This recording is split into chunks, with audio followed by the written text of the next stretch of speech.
Comunista. Fascista. Saara. Antártida. DC. Marvel. Nescau. Todinho. Sorvete de creme. Vessi.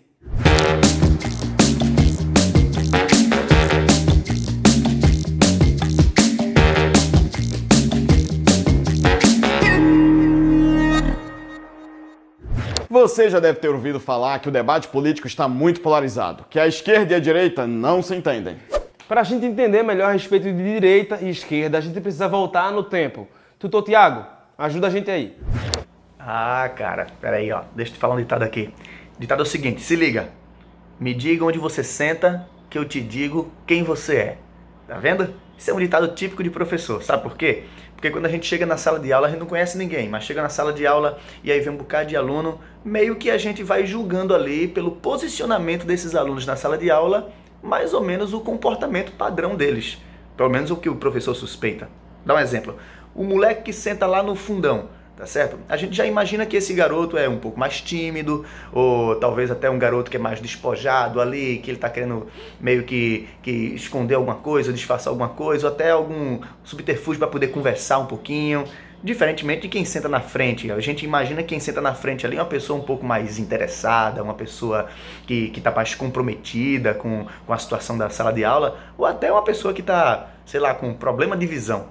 Mas veja, pelo posicionamento desses alunos na sala de aula, meio que a gente vai julgando o tipo de pessoa que eles podem ser. Que pode até não ser verdade, pode até ser completamente diferente. Mas, curiosamente, foi justamente por causa disso que as pessoas até hoje classificam os políticos como posicionamento de esquerda e de direita. Surgiu de uma situação assim, tipo, nada a ver com política, mas acabou sendo consolidado com tudo de política. A gente vai entender isso um pouquinho mais. Se liga. Com tantos interesses antagônicos assim, não deve ser difícil perceber que é realmente complicado chegar num ponto comum. Porém, a polarização não se encontra apenas na política, é possível percebê-la em vários aspectos da natureza, como nos mostram os tutores Elber e Jetro. Então, Ângelo, realmente, velho, essa palavra polaridade, ela sim, pode ser aplicada em diferentes contextos. Na química, ela é muito utilizada para a gente diferenciar, por exemplo, uma substância da outra, em termos de formação de polos.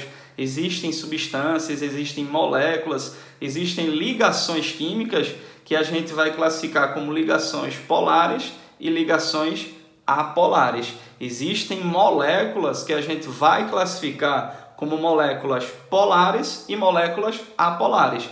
Aplicando isso no dia a dia, normalmente a gente consegue diferenciar a polaridade de uma substância da outra em termos visuais, em aspectos visuais, Ângelo, quando essas substâncias formam misturas de classificações diferentes. Que classificações seriam essas? Classificações já vistas em sala, inclusive. Você, coleguinhas, deve saber, deve lembrar que as misturas são classificadas em homogêneas e heterogêneas. Então, de uma forma bem simples, misturas homogêneas têm um aspecto único em todo o sistema, tem uma única fase, e a mistura heterogênea teria mais de uma fase. Beleza? Meu amigo, quando fala de polarização, eu lembro logo de polos magnéticos e de cargas elétricas, positivas e negativas.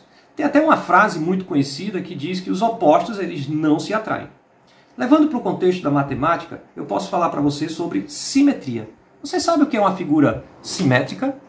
Uma figura simétrica é aquela que a gente passa um eixo cortando essa figura ao meio e ela vai ser dividida em duas partes iguais.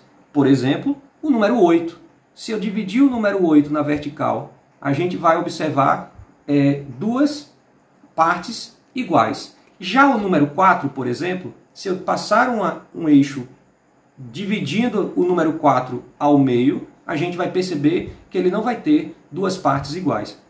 Dizemos então que é uma figura assimétrica. Agora, olha aqui para mim. Veja esse rosto perfeito. Você acha que ele é simétrico?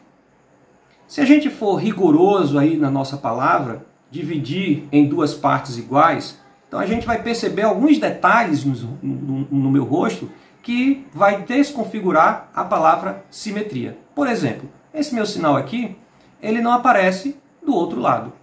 Já tem pessoas, né, alguns são não tão providos de beleza assim como eu, que podem parecer o olho um pouco mais troncho ou a orelha diferente. Então, vai caracterizar aí uma parte também não simétrica. Então, você acha que tem o seu rosto simétrico ou assimétrico? Nos encontramos na próxima. Até lá. A polarização por si só não é de todo ruim. Ela vem através da liberdade da consciência. Escolher lados é o direito do cidadão brasileiro. É ou não é, tutor Marcondes? Explica pra gente aí. A liberdade é um direito humano, é um direito fundamental. Por isso, a Constituição já garante que cada um de nós tem o direito a escolher nossos candidatos, independente qual seja ele. A pergunta é: estamos dispostos a pagar o preço pelas nossas escolhas? Essa é a grande questão da liberdade. O problema é quando não existe um mínimo de empatia ou de alteridade de ambos os lados. Aí é uma chuva de argumentos onde um tenta convencer o outro de que o seu lado é o único certo.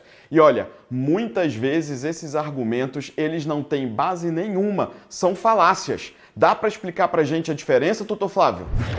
Que interessante essa abordagem agora que nós faremos, viu?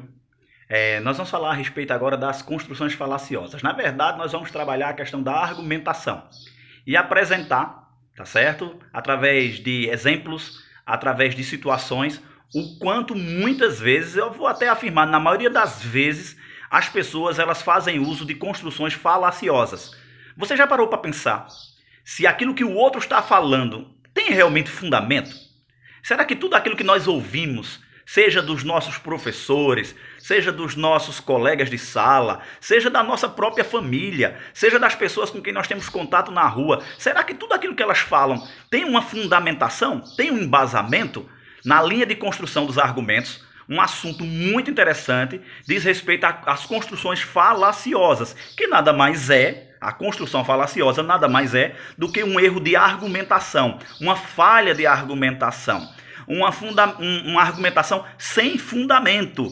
E agora nós teremos alguns momentos, nós teremos a oportunidade de fazer análises, de observar a fala do outro, de observar a construção dos argumentos do outro, mas acima de tudo o objetivo é: como é que eu estou falando? Como é que eu estou organizando os meus argumentos? Como é que eu estou fundamentando os meus argumentos? Nós teremos essa oportunidade de avaliação e entender que na maioria dos casos, aquilo que nós falamos, aquilo que nós ouvimos, facilmente é questionável. Dizer que a chave para uma compreensão entre dois polos é lugar comum. Mas para que esse diálogo dê certo, ambos os lados precisam ser solidários e dar um pouco de espaço um para o outro. A gente vai ficando por aqui e não se esquece que logo depois da meditação do pastor Tiago, você tem um compromisso nas tutorias técnicas aqui mesmo no Adventista Nordeste. Depois dá um pulo lá no portal da Educação Adventista para poder você ter acesso aos desafios. E essa tarde nós teremos o Quarentena Quest, tá bom? Então se liga no episódio de hoje que vai ser top. Pastor Tiago, é contigo agora. Valeu, galera. A gente se encontra amanhã. Valeu! Fica bem. Bom dia, mano. Tudo bem com você? Olha só, deixa eu te falar. Eu não sei como é que é na sua casa, mas quando eu era pequeno, lá em casa era uma guerra. Principalmente porque eu, junto com meus dois irmãos, a gente ficava disputando tudo. Até a posição no banco de trás do carro do meu pai. Toda vez que a gente entrava no carro, era uma briga. Um queria ficar no cantinho da direita, o outro queria ficar no cantinho da esquerda e ninguém queria ficar no meio. Ficar no meio era terrível. Sabe o que é interessante? Parece que esse negócio de querer ficar em posições privilegiadas não era uma coisa só de hoje. Desde a época de Jesus já aconteciam essas coisas. A mãe de Tiago e João, que eram discípulos de Cristo, ela chegou para Jesus certa vez e fez um pedido estranho, curioso para Jesus. Isso está registrado lá em Mateus capítulo 20, verso 21. Jesus perguntou para ela: o que é que você quer? E ela respondeu: manda que no teu reino esses meus dois filhos se assentem, um à tua direita e outro à tua esquerda. Já imaginou Jesus dando privilégio para Tiago e João? E eu pergunto, e o resto do mundo no reino de Deus? Onde é que vai ficar? Por que eles dois tinham que ficar em posições privilegiadas? Foi aí que Cristo deu um grande ensinamento, não apenas para a mãe de Tiago e João, mas para a gente também hoje. Ela aprendeu com Cristo de que a verdadeira posição não é especificamente estar na direita ou na esquerda, mas a boa posição é a posição de poder servir. Olha só o que Jesus falou aqui no verso 28. Tal como o Filho do Homem, que não veio para ser servido, mas para servir e dar a sua vida em resgate por muitos. Então fica aqui uma dica para você hoje. Que tal você deixar de lado essas concepções, essas coisas de posição aqui no mundo e começar a almejar a posição que Cristo deseja para cada um de nós, a posição de servir. Vamos fazer essa oração? Nosso Pai, nós te louvamos, Senhor. Muito obrigado por esses ensinamentos preciosos que o Senhor nos dá através da Tua Palavra. Nos ajuda hoje, Senhor, a deixarmos de desejar posições vãs e começarmos a desejar as posições do Teu reino, que é a posição de servir. Nos abençoa, nos dá um dia na Tua companhia, em nome de Jesus. Amém. Bom dia para você, mano. Tamo junto.